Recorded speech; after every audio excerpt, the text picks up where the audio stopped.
এবং নালীটা ব্লক থাকলে ওই পাশের কিডনির নালীটা পাথরের উপরের অংশটুকু ফুলে আছে কিনা, এখানে পানি জমে গেছে কিনা কিডনিতে, এটা দেখা যায়। পরবর্তীতে আমরা একটা প্লেন এক্সরে কিউবি করি আমরা, করে আমরা সেটাকে দেখি যে পাথরটা দেখা যায় কিনা।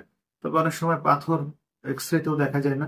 100টা পাথরের মধ্যে 10টা পাথর প্লেন এক্সরেতে দেখা যায় না। তখন আমাদের সিটি স্ক্যানের, নন কন্ট্রাস্ট সিটি স্ক্যানের প্রয়োজন পড়ে। তার সহায়তা নিয়ে আমরা সেদিকে আগাই।